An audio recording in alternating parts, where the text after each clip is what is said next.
어제 정도는 아니지만 그래도 이제는 우리가 완연한 봄을 맞았다 해도 과언이 아닌 참 좋은 계절 가운데 있습니다. 여러분, 다음 주는 우리가 성찬 예식을 하게 됩니다. 성찬 예식은 그냥 교회 행사가 아닙니다. 이것은 우리 신앙에 있어서 너무나도 중요한 고백이기 때문입니다. 그래서 여러분, 이 한 주 동안 기도로 잘 준비하셔서 종려주일이면서 성찬 예식인 다음 주일에는 특히 가족들과 함께 다 올라오셔서 함께 성찬의 떡과 잔을 받는 일에 참여를 하시기를 바랍니다. 전통적으로 교회는 성찬 예식을 미리 강구를 하고 기도로 준비하게 합니다. 그리고 1년 중 성찬 예식에 전혀 참여하지 않거나 성찬의 중요성을 깨닫지 못한 채 기도하고 성찬에 참여하지 않는 자는 사실은 건징의 대상이 되어서 1년 중 한 번도 떡 받는 자리에 나오지 않는다면 그는 교회 회원이 되는 일과 그의 신앙이 진실한 것에 대하여 교회는 의심을 할 수밖에 없는 그런 상황에 있습니다. 저는 특별히 이것이 매우 중요하다고 느끼기 때문에 여러분의 자녀들이 성찬식에 부모와 함께 떡 받는 자리에 함께 나올 수 있도록 부모님들은 자녀들의 신앙에 굉장히 관심을 가져주기를 바랍니다.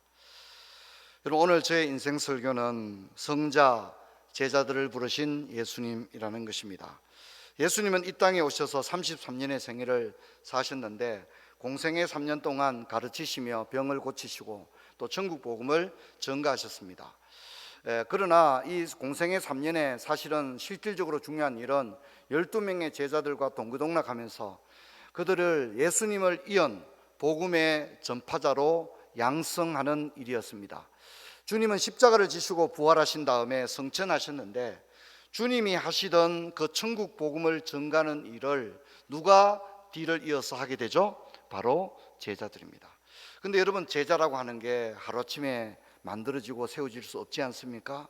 그렇기 때문에 예수님은 그 바쁜 가운데도 자신의 사역의 대부분의 시간들을 12명의 제자를 세우는 일에 사실 많은 시간을 할애하셨습니다. 여러분, 예수님은 다 이루었다 그렇게 하셨습니다. 그렇습니다. 예수님은 십자가에서 완전한 구원의 대속적 죽음을 살아내셨고 죽음에서 머문 것이 아니라 사망과 싸워서 승리를 거두심으로써 우리가 구원받는 일에 그 어떤 장애도 남기지 않고 그야말로 다 이루셨습니다. 하지만 주님은 성천하심으로써 이제 그 일을 누군가는 해야 되는데 그 일을 누가 하겠습니까? 제자들이 나중에 뭐라고 고백합니까? 우리가 이 모든 일의 정인이로다 라고 함으로써 예수님의 그 역할을 제자들이 이어받게 되었다는 것을 우리는 알 수 있습니다. 하지만 우리가 복음서 기자들은 성경을 읽으면서 야, 제자들이 저거 해낼 수 있겠나? 그렇지 않습니까? 제자들이 좀 위태위태하거든요. 또 예수님을 부인하고 버리고 도망치기도 하고 하나님 말씀을 잘 깨닫지 못하기도 하고 아직도 어떤 세속적인 그런 목표를 가지고 서로 누가 높으냐 다투기도 하고 그러니까 이제 제자들이 예수님 성천하고 난 다음에 저 일을 할 수 있겠나 그렇게 생각할 수 있습니다.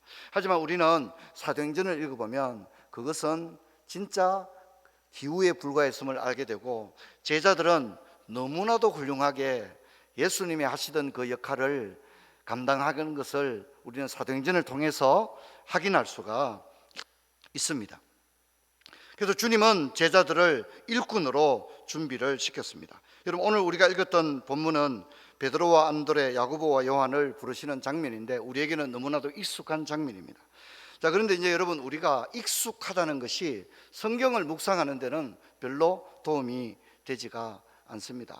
그래서 오늘 말씀을 보면 예수님이 나를 따라오나 그러니까 이들이 즉시 그물을 버려두고 예수를 따랐다 이렇게 나오는데 저는 이 본문에 좀 의문을 제기해 봤으면 좋겠다 그렇게 생각합니다. 여러분, 예수님이 나를 따르라 그러니까 제자들이 뭐 따져보지도 않고 고민도 안 해보고 그냥 순식간에 배와 그물을 버려두고 전적으로 예수님을 따랐다. 우리가 이 본문의 리포트를 액면 그대로 그냥 받아들여야 됩니까? 물론 성경 말씀이니까 액면 그대로 받아들여야 되겠지만 제자들이 그냥 버튼 딱 누르듯이 어부에서 사람을 낚는 어부로 그 삶을 전격적으로 전환시켰느냐? 사실 이것을 위해서는 성경이 말하고 있는 다른 병행 구절들을 우리는 참조해 볼 필요가 있습니다. 무슨 얘기냐면 마치 3월 달에 입학식을 하고 난 다음에부터는 진짜 1학기 공부를 일제히 시작하는 그런 학생들처럼 제자들이 나를 따라오느라 그러니까 제자들이 일제히 예수님을 모든 걸 중단하고 예수님을 따라서 제자의 길을 걸어갔느냐? 그것은 그렇지는 않다는 겁니다. 여러분, 우리는 요한복음 1장 35절로 42절을 읽어보면 내용이 이렇게 나옵니다. 또 이튿날 요한이 자기 제자 중 두 사람과 함께 섰다가 예수께서 근심을 보고 말하되 보라 하나님의 어린 양이로다. 두 제자가 그의 말을 듣고 예수를 따르거늘 예수께서 돌이켜 그 따르는 것을 보시고 이르시되 무엇을 구하느냐? 이르되 랍비여 어디 계시오니까 하니 랍비는 번역하면 선생이라. 예수께서 이르시되 와서 보라. 그러므로 그들이 함께 거하니 때가 10시쯤 되었더라. 요한의 말을 듣고 예수를 따르는 두 사람 중에 하나는 시몬 베드로 형제 안드레라. 그러니까 먼저 자기의 형제 시몬을 찾아 말하되 우리가 메시아를 만났다 하고, 메시아를 번역하면 그리스도라, 데리고 예수께로 오니 예수께서 보시고 이르시되 내가 요한의 아들 시몬이니 장차 게바라 하리라 하시니라. 게바는 번역하면 베드로라. 그런데 이 뒤에 뭐가 안 나옵니까? 베드로가 즉시 예수를 따랐다는 말이 안 나오는 겁니다. 적어도 안드레를 통해서 베드로는 예수님과 접촉했지만 이른바 즉시 예수를 추종하면서 전적으로 제자 수련의 길에 돌입한 것이 아닌 것으로 보여집니다. 무슨 말씀이냐면 이후에도 베드로는 그물을 깃고 있는 장면이 계속 나오기 때문인 거죠. 분명히 예수님을 만나고 예수님으로부터 굉장히 도전적인 메시지를 받았지만 그렇다고 해서 그가 삶을 완전히 투신한 건 아니라는 겁니다. 무슨 말씀이냐면 간헐적으로 예수님을 만났지만 계속하여 상당 기간 의업에 종사했다는 것입니다. 여러분, 우리는 베드로를 부르는 또 다른 성경을 한번 찾아봅시다. 누가복음 5장 1절로 11절인데요. 무리가 몰려와서 하나님의 말씀을 들으세 예수는 게네사렛 호숫가에 서서 호숫가 배 두 척이 있는 것을 보시니 어부들은 배에서 나와서 그물을 씻는지라. 예수께서 한 배에 오르시니 그 배는 시몬의 배라. 육지에서 조금 떼기를 청하시고 앉아서 배에서 무리를 가르치시더니 말씀을 마치시고 시몬에게 이르시되 깊은 데로 가서 그물을 내려 고기를 잡아라. 시몬이 대답하여 이르되 선생님 우리들은 밤이 새도록 수고했을 때 잡은 것이 없지만 말씀에 의지하여 내가 그물을 내리리이다 하고 그렇게 하니 고기를 잡은 것이 심히 많아 그물이 찢어지는지라. 이에 다른 배에 있는 동무들에게 손짓하여 와서 도와달라 하니 그들이 와서 두 배에 채우게 잠기게 되었더라. 시몬 베드로가 예수의 무릎 아래 엎드려 이르되 주여 나를 떠나소서 나는 죄인이로소이다 하니 이는 자기 및 자기와 함께 있는 모든 사람들이 고기 잡힌 것으로 말미암아 놀라고 세베대 아들로서 시몬의 동업자인 야고보와 요한도 놀랐습니다. 예수께서 시몬에게 이르시되 무서워하지 말라. 이후로는 네가 사람을 취하리라 하시니 그들이 배들을 육지에 대고 그다음 뭐라고 나오죠? 모든 것을 버려두고 예수를 따르니라. 마태복음 4장에 나오는 이야기와 누가복음 5장, 마가복음 1장에 나오는 내용이 똑같은 사건을 리포트하고 있는데 마태는 마치 베드로와 제자들이 즉각적으로 어떤 갈목할 만한 사건이나 또 전격적인 체험 없이 그냥 순순히 예수님을 따른 것처럼 리포트하지만 다른 병행 구절들을 읽어보면 그들이 즉시 예수님을 따른 것이 아니라 상당 기간 생각도 하고 머뭇거리고 그러다가 마침내는 배와 그물을 버리고 예수를 따랐다는 사실을 알게 됩니다. 이처럼 우리가 읽었던 누가복음, 요한복음, 마태복음, 또 마가복음 1장은 읽지 않았습니다만 이렇게 사복음서를 정리를 해보면 예수님의 초기 제자는 4명으로 압축이 되어집니다. 안드레는 베드로를 예수께 인도했고요, 야고보는 형제 요한을 예수께 인도했습니다. 그런데 놀라운 것은 여러분, 이들은 예수의 제자가 되기 전에 이미 세례 요한의 제자였다는 겁니다. 세례 요한을 따르는 추종자들이었다는 겁니다. 그런데 놀라운 것은 세례 요한이 예수님을 보고 난 다음부터는 자신의 제자들에게 더 좋은 선생님을 너희들은 따라가라 이렇게 함으로써 자신의 제자들을 자신에게 묶어두려 하지 아니하고 진정한 선생이신 예수를 따라갈 수 있도록 순순히 제자들을 예수님에게로 인도하는 것을 보게 되어집니다. 요한복음을 보면 이들은 예수님이 계신 숙소까지 가서 함께 이야기도 나눈 것으로 보여집니다. 만남이 있었다는 겁니다. 하지만 전적으로 예수를 따른 것은 아니었습니다. 이들은 예수를 만나고 있으면서도 계속하여 갈릴리 어부의 삶을 병행했다는 것입니다. 그래서 다른 병행 구절을 보면 어떤 결정적 사건이 이제 초기의 제자들을 마침내 배와 그물을 버려두고 또 부모를 버려두고 전적으로 예수를 따르게 했다는 겁니다. 예수를 처음 만나고 나서 바로 그 다음 날부터 예수의 제자가 되어서 배와 그물도 버리고 예수의 열렬한 추종자가 된 게 아니라 예수를 처음 만나고 난 다음에 상당 기간 동안은 예수님도 만나고 어떻게 해요? 고기도 잡고 하는 그런 삶이 상당 기간 이어졌다가 어느 한 순간에 어떤 사건을 계기로 그들은 그야말로 배와 그물을 버려두고 전격적인 예수님의 제자가 되었다는 겁니다. 그래서 우리가 읽지 않았던 마가복음 1장은 이것을 아주 잘 설명해 주고 있습니다. 안드레와 베드로는 배와 그물을 버려두고 예수를 따랐다고 말하고 있고, 야고보와 요한은 아버지와 품꾼들을 버려두고 예수를 따랐다, 그렇게 이야기를 하고 있습니다. 여러분, 우리가 읽었던 누가복음을 보면 예수님이 해변에 있는 사람들에게 설교하기 위해서 배에서 앉아서 서서 설교를 했는데 마침 그 배는 베드로의 배였다는 것은 베드로가 배를 아직 버리지 않고 있는 상태였다는 거죠. 그런데 여러분, 베드로는 말씀에 관심이 있는 게 아니라 지금 뭡니까? 고기 잡는 일에 완전히 몰두해 있는 거예요. 예수님이 천국 복음을 전가하셨는데 베드로는 예수님의 메시지에 대해서는 진짜 기뚱으로 들었기 때문에 계속 그물을 깃고 있었어요. 그런 상황에서 주님은 베드로에게 말합니다. 베드로와 초면이 아닙니다. 몇 번 만났고 말씀도 전했는데 베드로는 전격적으로 주님을 따르지 않는 상태였죠.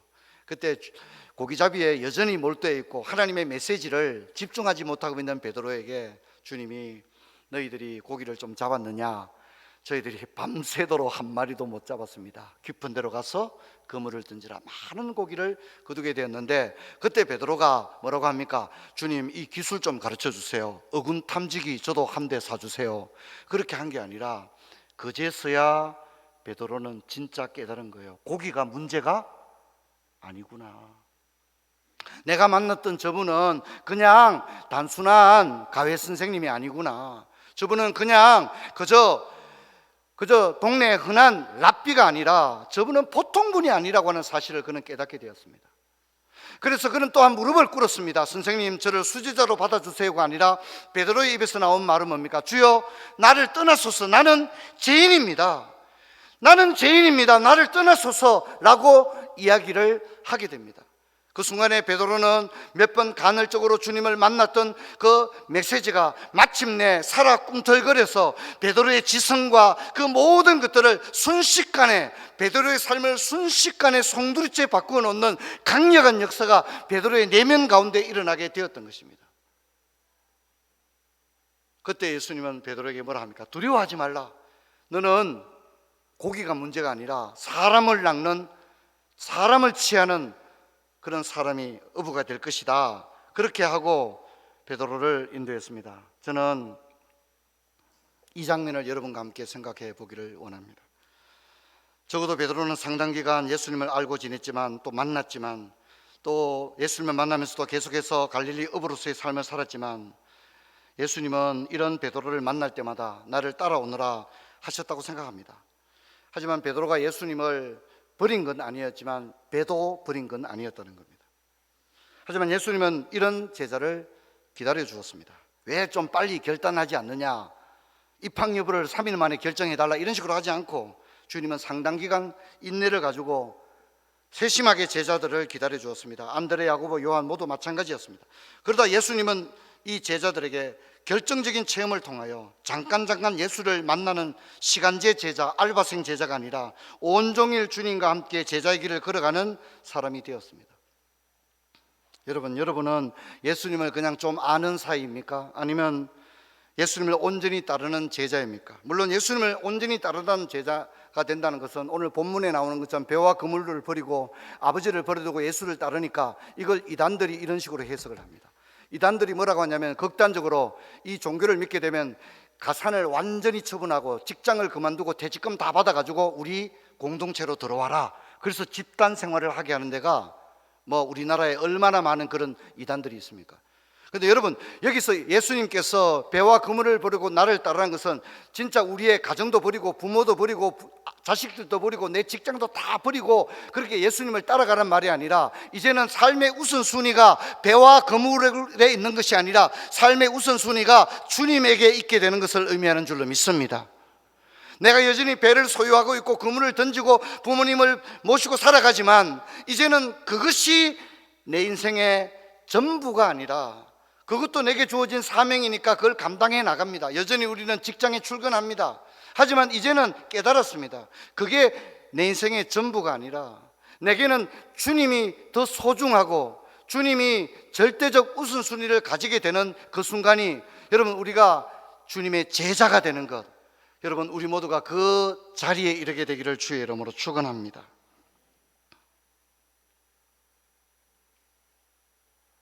제자들도 처음부터 입학원서를 내고 기숙사에 들어가 오직 학음에 전념한 게 아니었습니다. 우리도 일정 기간은 예수님을 그저 알고 지내는 거죠. 근데 계속 그래서는 안 됩니다. 주님은 기다리시거든요. 주님은 우리를 통해서 하시고자 하는 계획들이 있는 줄로 믿습니다. 그냥 주님은 그저 우리 알고 지내는 사이로서 기뻐하는 게 아니라 우리를 통해서 주님은 하기를 원하는 많은 일들이 있습니다. 그것이 매우 놀랍고 경이로운 일도 있겠지만, 자식을 키우고 부모님을 공경하고 부부가 함께 정답게 오손도손 꿈을 이루며 살아가는 것도 주님께서 우리를 통해 주시는 놀라운 비전임의 사명입니다. 여러분, 예수님은 그저 우리가 알고 지내는 사이가 아니라 예수님을 따르는 제자가 되기를 원하셔서 마가복음 8장 34절에는 누구든지 나를 따라오려거든 자기를 부인하고 자기 십자가를 지고 나를 쫓으라고 했습니다. 십자가라고 하는 게 뭐냐면 사명입니다. 여러분, 우리 모두에게는 사명이 있는 줄 믿습니다. 그래서 우리를 부르시는 겁니다. 우리 모두가 마찬가지입니다. 목사나 선교사가 되는 것만이 사명이 아닙니다. 우리 모두가 사명을 가지고 있습니다. 그러므로 우리는 그냥 종교인, 출석교인, 기독교인, 신자의 자리에서 제자의 자리까지 나가야 됩니다. 여러분, 혹시 누가 예수님에 대해서 물으면, 아, 예수님 그분 좋은 분이고요, 제가 그분에 대해서 조금 압니다, 그렇게 말씀하지 마시고, 저는 부족하지만 그분을 따르고 있답니다. 그리고 제 생애를 통해서 그분의 제자가 되는 것이 저의 매우 중요한 목표 가운데 하나입니다. 그렇게 이야기할 수 있기를 바랍니다. 여러분, 카일 아이들먼이라고 한 사람이 팬인가 제자인가 하는 그런 책을 썼는데, 여러분 중에도 읽은 분들이 있는 줄 압니다. 그가 이렇게 이야기합니다. 팬은 희생 없이 즐기기만 한다. 팬은 상처를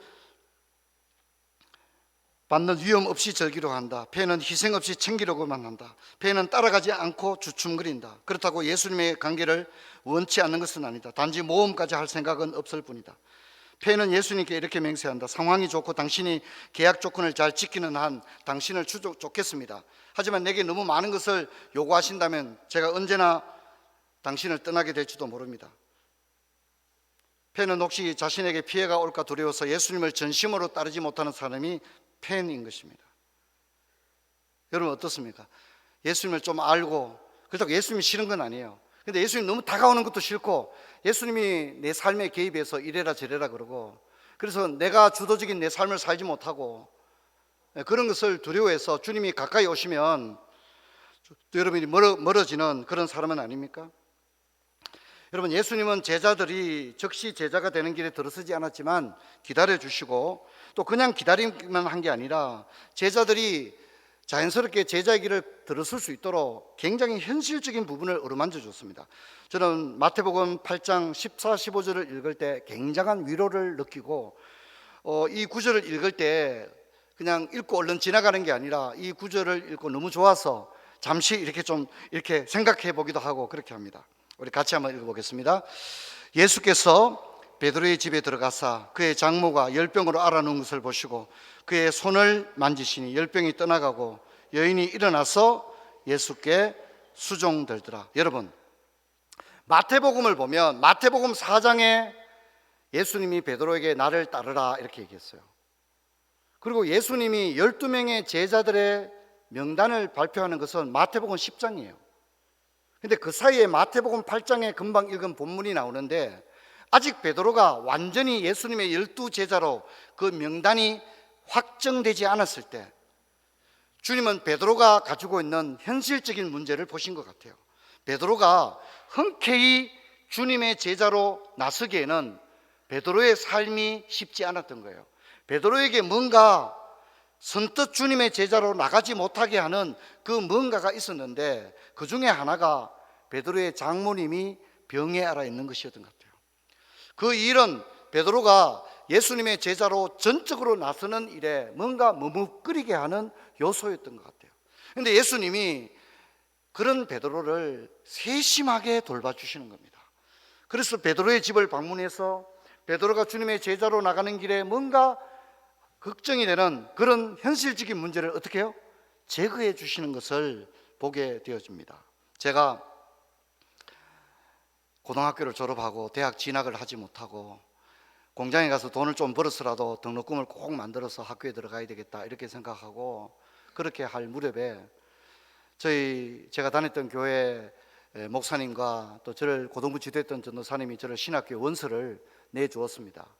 그래서 제가 목회자의 길을 가게 됐는데 목회자의 길을 전 나서면서 제가 하나님께 기도했던 게 있습니다. 하나님, 내가 이렇게 목회자의 길을 가면 사랑하는 아버지 어머니를 내가 잘 돌보기도 어렵고 형제들을 잘 돌보기도 어렵고 목회에만 전념해야 되는데 하나님, 저는 다른 소원은 없습니다. 하나님, 내가 주의 길을 가는 동안 우리 부모님들과 우리 형제들을 하나님께서 잘 지켜주셔서 제가 자식 역할, 동기 역할 때로는 다 못할 수도 있을 때에 가족 문제로 인해서 목회 길 가는 동안에 낙심하지 않도록 도와주세요. 제가 그런 기도했던 거 기억이 납니다. 예수님도 베드로가 베드로에게 나를 따라오라 했지만 그 따라가는 길이 쉬운 길이 아니잖아요.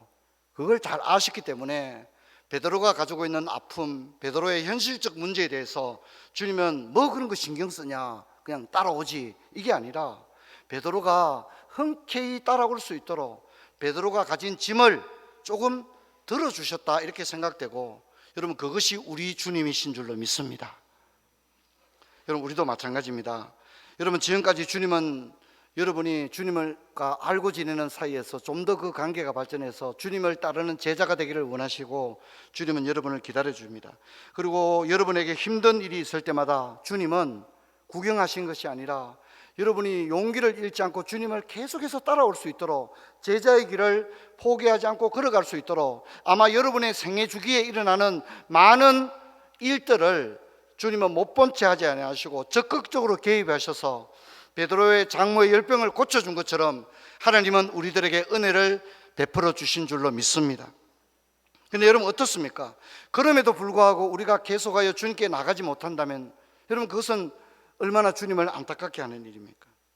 여러분 주님께서 우리 인생의 순간에 어려운 문제를 주님이 해결해 주셨는데 우리는 그저 땡큐 말만 하고 그분을 전적으로 따르지 않는다면 여러분 우리는 얼마나 주님을 안타깝게 하는 사람입니까?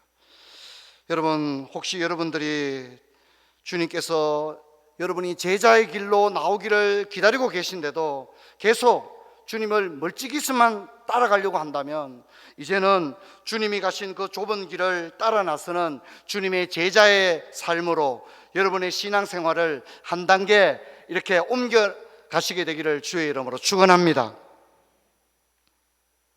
여러분 예수님도 제자의 명단을 쉽게 확정하지 않았습니다. 누가복음 6장을 보면 이렇게 말합니다. 그때 예수께서 기도하시러 산에 가사 밤이 새도록 하나님께 기도하시고 밝음에 그 제자들을 부르사 그들 중에 12를 택하여 사도라 칭하셨다 그랬습니다. 물론 여기서 제자라는 것은 어떤 기독교 엘리트주의를 의미하지 않습니다. 목회자나 선교사나 어떤 교회 중직자가 되는 것만을 의미하는 게 아니라 여러분 우리의 삶 자체가 사명인 줄로 믿습니다. 살아가는 것 자체가 사명이라는 것을 잊지 말아야 됩니다. 그래서 여러분 제자라고 하는 것은 우리 모두를 지칭하는 말입니다. 여러분 마태복음 28장 19절 20절은 이렇게 말합니다. 그러므로 너희는 가서 모든 민족을 제자로 삼아 아버지와 아들과 성령의 이름으로 세례를 베풀고 내가 너희에게 분부한 모든 것을 가르쳐 지키게 하라. 볼지어다 내가 세상 끝날까지 너희와 항상 함께 있으리라. 너희는 가서 모든 민족을 제자 삼으라 라고 했다는 것입니다.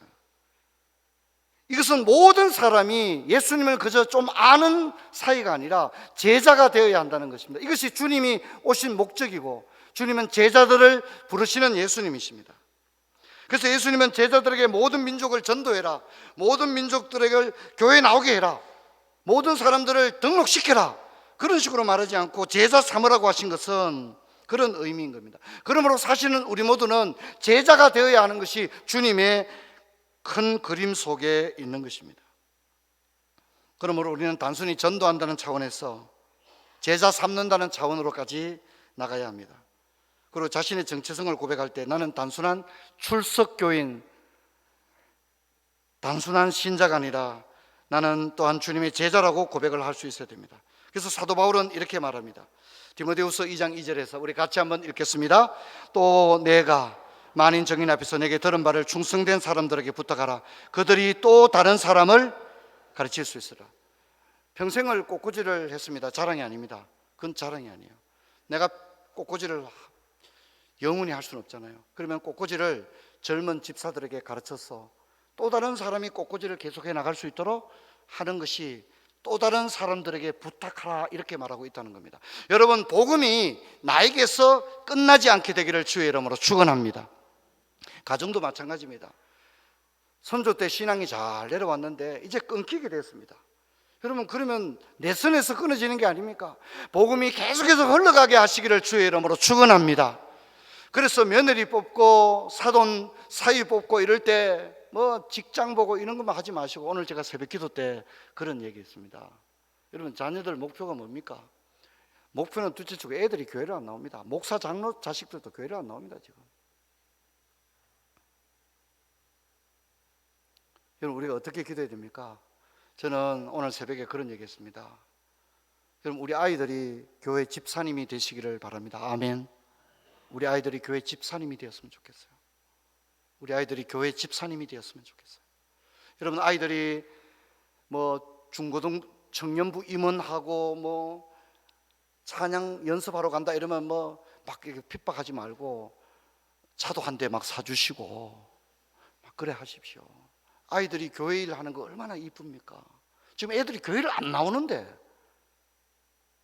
여러분, 애들이 뭐 대기업의 연봉이 뭐 그래서 어떠자 말입니까? 그 연봉으로 뭐 어떻게 인생이 복됩니까? 여러분, 이제 우리들이요 너무 당연하지 않은 시대가 되었어요. 우리 아이들이 교회 집사님이 되었으면 좋겠다고 기도할 수 있는 저와 여러분 되기를 바랍니다. 바랍니다. 이거는 진짜 간절히 기도해야 될 제목이 되고 말이에요. 당연한 게 아니고, 그렇죠? 이제는 우리가 간절히 기도해야 될 제목이 되었다는 겁니다. 너무너무 중요한 일입니다.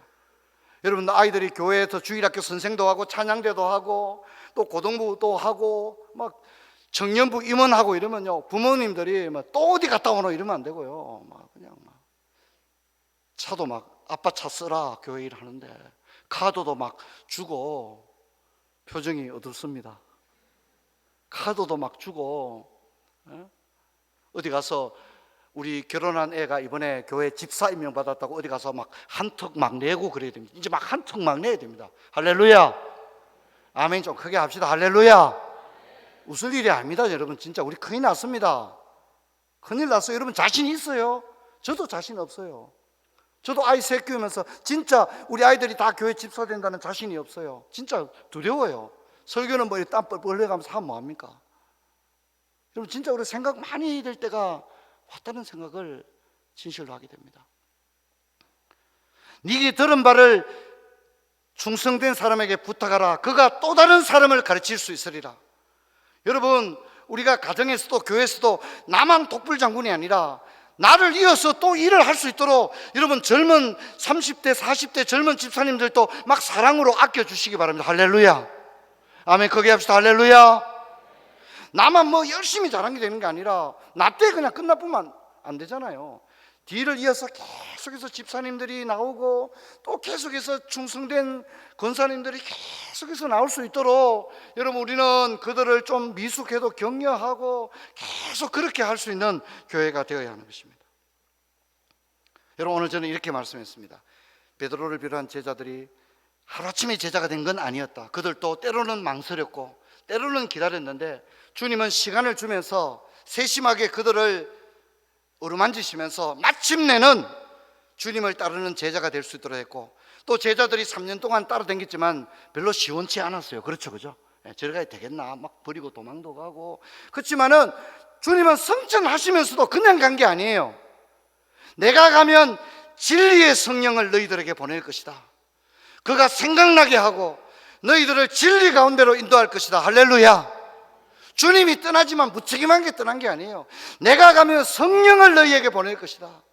제자들은 과연 성령의 충만함을 드리고 이전의 제자들이 아니에요. 놀라운 사명을 감당해내었거든요. 여러분, 우리 모두에게 이런 하나님의 은혜가 있기를 바라고, 주님이 이 땅에 오셔서 제자를 부르셨다는 걸 기억하고, 우리 또한 자녀들을, 우리 후배들을, 그리고 많은 사람들을 제자 삼을 수 있는 그런 은혜가 우리 모두에게 있기를 주의 이름으로 축원합니다. 자리에서 일어나겠습니다. 아버지 하나님 감사합니다. 오늘 예수님은 제자를 부르시되 제자들의 그 연약함을 헤아려 주셨고, 즉시 제자의 삶을 받아들이지 않았지만 시간을 두고 기다리면서 마침내는 저들이 주님의 가신 길을 따라올 수 있도록 인도하셨고, 주님이 성천한 이후에는 오순절 성령 강림과 또 제자들을 통하여 놀라운 사명을 감당케 하신 것을 바라보면서, 오늘 내가 예수님을 좀 아는 사이가 아니라 이제는 주님의 제자의 길을 분연히 걸어가는 저희들 되게 하시고, 특별히 우리 자녀들을 신앙으로 세우는 일에 부모 세대들이 진력해 하여 주옵소서. 주 예수 그리스도 이름으로 기도하옵나이다. 아멘.